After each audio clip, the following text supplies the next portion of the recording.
Right now, at this exact moment, there are active conflicts in over 30 countries.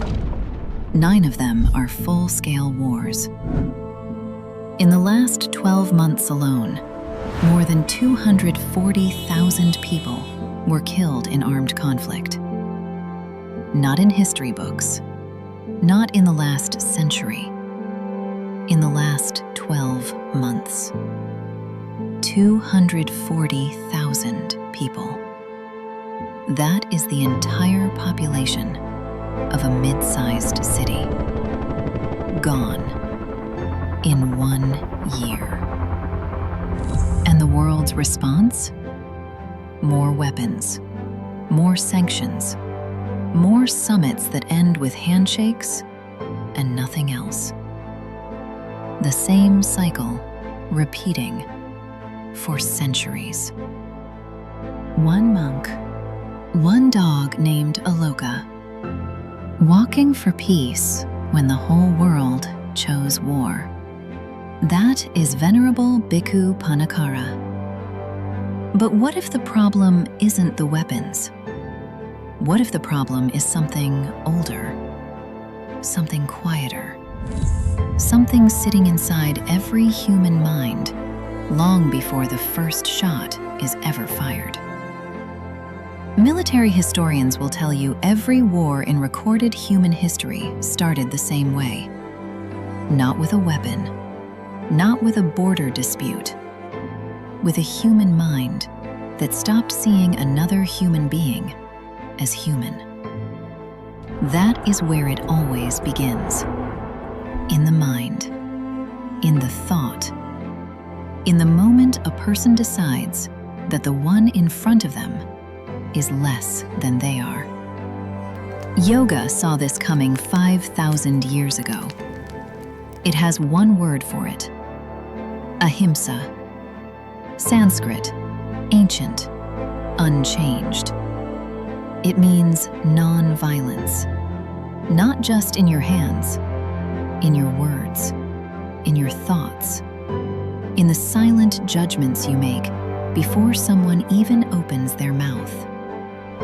The Yoga Sūtras of Patanjali, written over 2,000 years ago, placed ahimsa first, before every pose, before every breathing technique, before everything.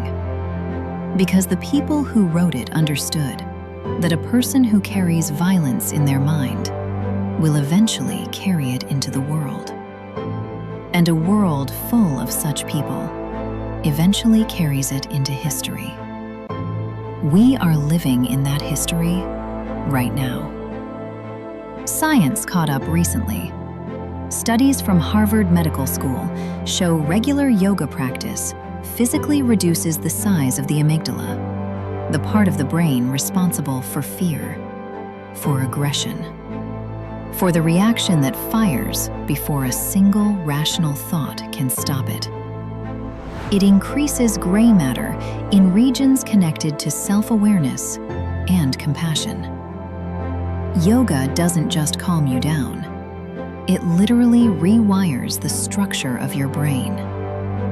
And in 1993, a study published in the Journal of Conflict Resolution examined what happened when a large group of trained meditators gathered in Washington, D.C., one of America's most violent cities at the time. Crime dropped by 23% during the period they were present. The researchers called it the Maharishi Effect, the idea that when enough individual minds shift toward coherence and stillness, the social environment around them measurably changes. Not spiritually, measurably, with data, peer-reviewed, published. The word yoga itself means union, from the Sanskrit root yuj, to unite. Not as a metaphor, as a precise description of what it actually does to a nervous system, to a community, to a species. War is separation taken to its final conclusion. Yoga is the oldest known antidote. We keep looking for peace in conference rooms, in ceasefires, in the decisions of people who have never once sat with themselves in silence and asked honestly where their anger comes from. Maybe that is the problem. Right now, conflicts are burning in over 30 countries, and inside every single one of them is a mother who didn't want this, a child who doesn't understand this, a person who once had a home, a meal on a table, a door they could close at night, someone they loved sleeping beside them.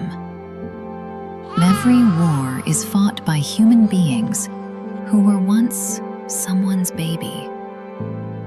Every soldier, every commander, every person who gave the order.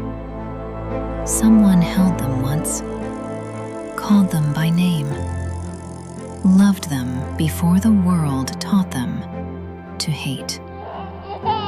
Yoga doesn't forget that. It never did. It just asks one thing. Before you raise your voice, before you choose hatred, before you decide someone is your enemy, breathe. Just once, slowly, and remember that somewhere on the other side of every conflict is someone doing exactly the same thing. Breathing, hoping, wanting the same peace you want. That is where it ends. Not in a treaty, not in a victory, not in the silence after a ceasefire. In a single human being who chose, just for a moment, to remember our shared humanity. That choice has always been available to every person, in every country, on every side of every war ever fought. Stay with the breath. Yoga Origins.